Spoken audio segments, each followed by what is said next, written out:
what's up? Welcome back to my channel, or welcome to my channel if you're new here. My name is Osob. I mostly post on Instagram. I do like beauty, some fashion, some kid stuff, and so since we've been quarantined, I figured I might as well like spend this time to get back on my YouTube. What can I say? It's been really like a love-hate thing with me with YouTube. I feel like I get really nervous filming these videos, like ridiculously nervous. I don't know why, because I'm just talking to a camera, but in my mind's eye I see like a million people. It makes me so nervous. I love Instagram and I do like the connection that I have with people on there, but it's hard to really like share yourself there as much as you can on YouTube, because it's more like stills and you know, not a lot of people read captions, so I feel like this is the best place to really like connect with you guys. See how it goes.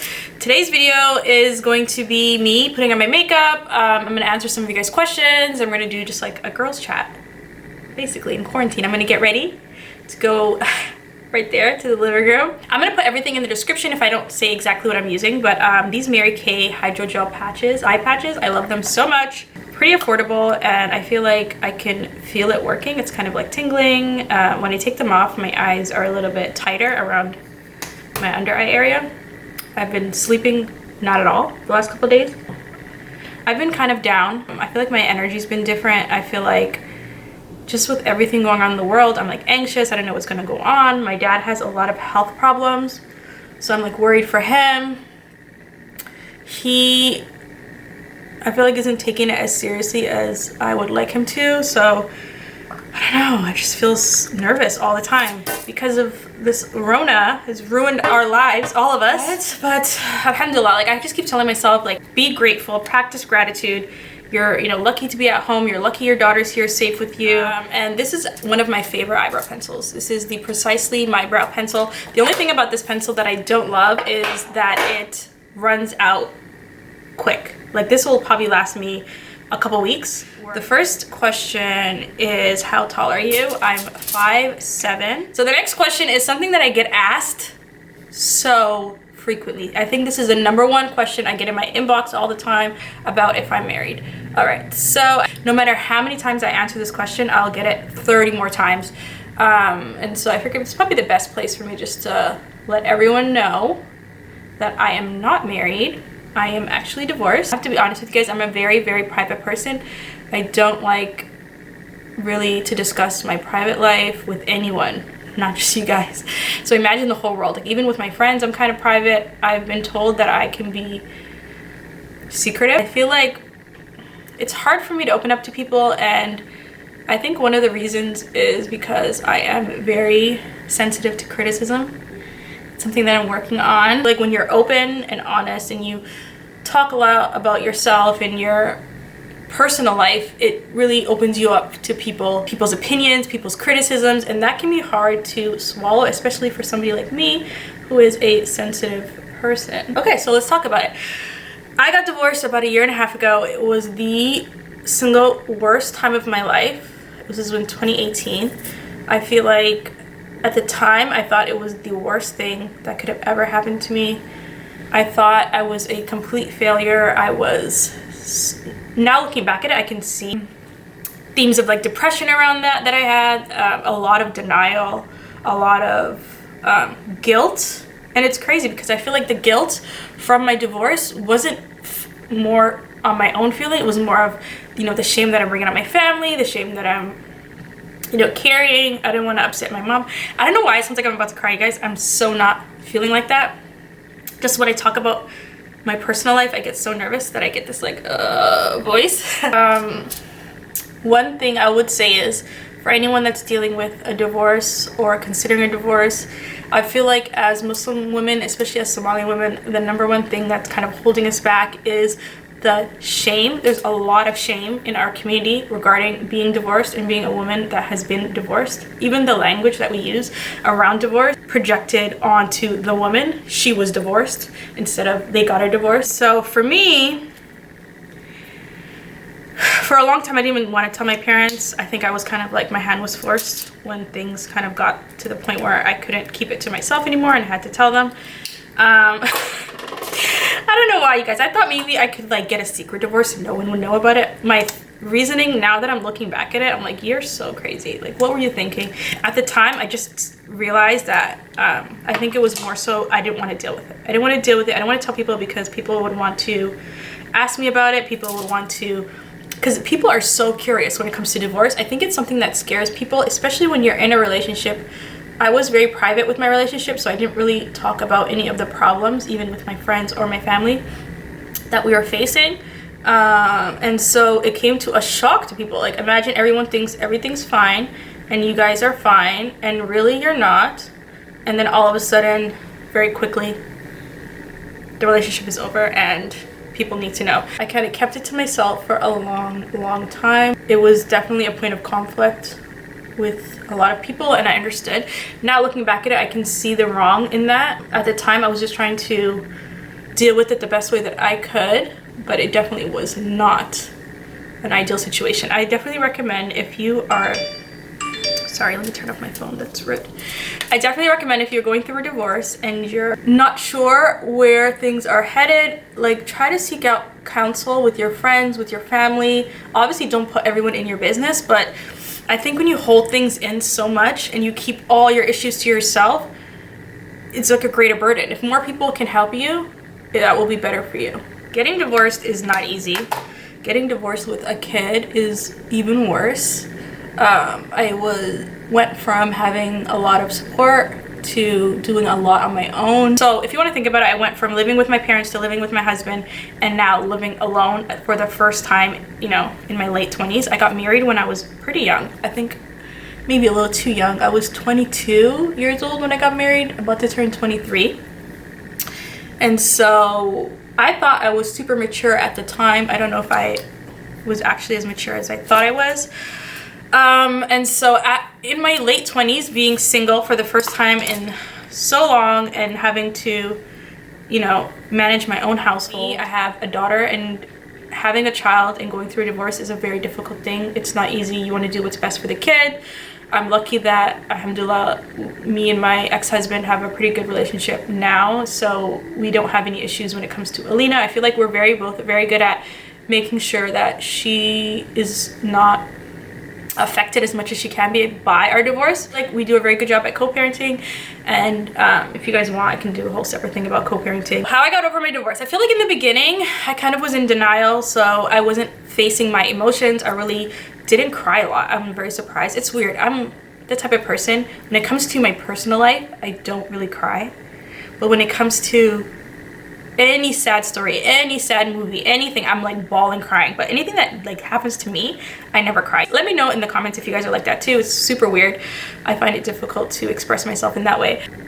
So the way I got over it is I just went to work. Like, I took my life back into my hands. I managed all my finances. I, you know, got Alina's schedule fixed up. I got a better job. I just did what I had to do to make it work. Not to dwell too much on being sad, and I try to focus on what I had positive in my life. Alhamdulillah, my family helped me so much.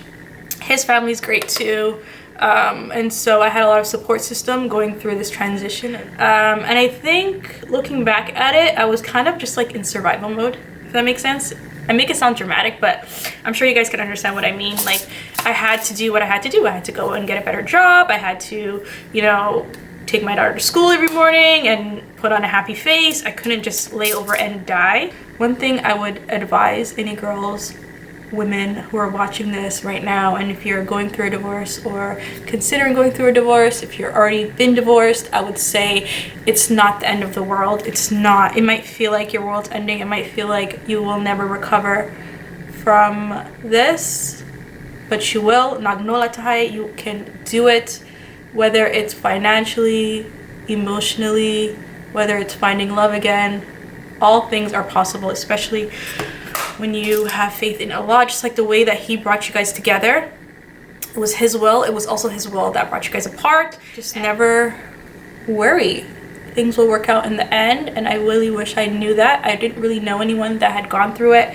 I didn't have anyone that I could turn to for advice, except for my mom. Alhamdulillah, that she helped me a lot. She's not divorced, but I feel like she was very supportive of me, and When it came down to it, I realized I had so much fear around telling my parents, so much fear around telling anyone, and all I got was support, like from my friends, from my family. Like, it was just so much support that I wish. We're not gonna cry on Beyonce's internet. I'm not gonna cry on the internet. She's back together, she's recovered. I just wish I would have never questioned, you know, whether my family, like how they would have reacted to it, or my friends. You know, just thinking back of how much support my family and my friends have given me, and I wish I would not have questioned that. I wish I would have just been open from the get-go. How is it being a single mom? It's tough, I'm not gonna lie. I feel like, alhamdulillah, I have a lot of support. I feel like Alina is at an age where it wasn't that difficult when we got divorced. I think it would have been much harder. I know that people get divorced with very young kids, or kids that are still like not even walking. I think that would have been so hard. So it wasn't easy in the beginning. You're going from obviously having the support of another person in the household to basically doing it on your own. Alhamdulillah, I feel like it's taught me that I'm so much stronger than I thought it was. I can do anything that I put my mind to, and I'm, you know, doing it on my own for the most part. He does obviously in her life, and I appreciate everything that he does for her, but when it comes down to it, it's me and her, and I'm doing the best that I can. I feel like it's not an easy thing. There's a lot of guilt that comes with it. You're always wondering or questioning if you're, you know, if you've done the right thing, if you're gonna ruin her life. Should you have just stuck it out? But looking back at it, it's much better for her to see two parents that are getting along great, even if they're not together, than parents that are, you know, fighting all the time and like teaching her these bad habits and toxic traits. So that's what I tell myself whenever I feel bad that she doesn't have two parents that are together. So more than anything, my mind state is I just want to practice gratitude. I want to be grateful that I'm able to have a wonderful life that I can give my daughter. I'm grateful that I have so much friends and family that can be around her. I'm grateful. I just try to practice gratitude. I don't try to dwell too much on what I don't have, or, you know, the difficulties that I do face. I'd rather look at how lucky I am, alhamdulillah. Someone asked me what Osob is. A very unique name in our community. Do you know what the meaning is? I've always heard that it means something new that grows from spring, like Osob, like it's Osob, Osob. So I can kind of see that. What's your nationality? I am Somali. Alright, so moving on. Somebody asks, would you consider getting married again? It would have to be natural. That's what I keep telling myself and others who ask me. I'm like, if it's like comes and it's organic and everything's right and it's not forced, then I'll take it. I'll take it as a blessing from God. But anything that has to be, you know, forced or manipulated, or, you know, trying to put a square into a circle, or no, actually it's a circle into a square, whatever, it doesn't fit, that's what I'm trying to say, then it's not for me. It's not for me. So I feel like I don't want to get caught up in the idea of I need to get married, my clock's ticking, which it is. But I don't want to get into that mindset of like, I need to get married right now. I need eggs cracked. What was it that New York said? I need my eggs cracked. I'm not playing with you. I want my eggs cracked, meaning I want a child. I want my name dropped, meaning I want to be married. I don't want to get into that mindset, because I feel like when you want something really bad and you're on a timeline and you're kind of fixated on it, then you leave yourself open to not everyone, but I'm just saying, like, you leave yourself open to maybe accepting things that are not the best for you because you want it so bad, and then you're in a situation that is not ideal. I never want to feel like I need it, because I don't. But do I want to get married? Sure, why not? But I don't think enough so that I would compromise or take something that isn't at my worth, if that makes sense. And I think that's for everyone, even if you're, you know, young, never been married, or you're divorced, or you're widowed, or whatever. I feel like make sure that the person is right and nothing is being forced. Okay, so I just put on some lashes. I'm about to spray my face. Woo! This is a strong spray. I've not used it before. So, okay, so let me hold it further for myself. Oh, it smells good though. Okay guys, so I just went ahead and put on some lashes. And yeah, that's the look. I hope you guys enjoyed this video. Thank you guys so much for watching, especially if you got all the way to the end. I hope you guys learned something from it. I hope you guys know a little bit more about me. If you guys have any questions, make sure to comment down below and I will be responding to them. Yeah, and please give this video a thumbs up if you like it, or a thumbs down if you didn't. And I'll see you guys in my next video.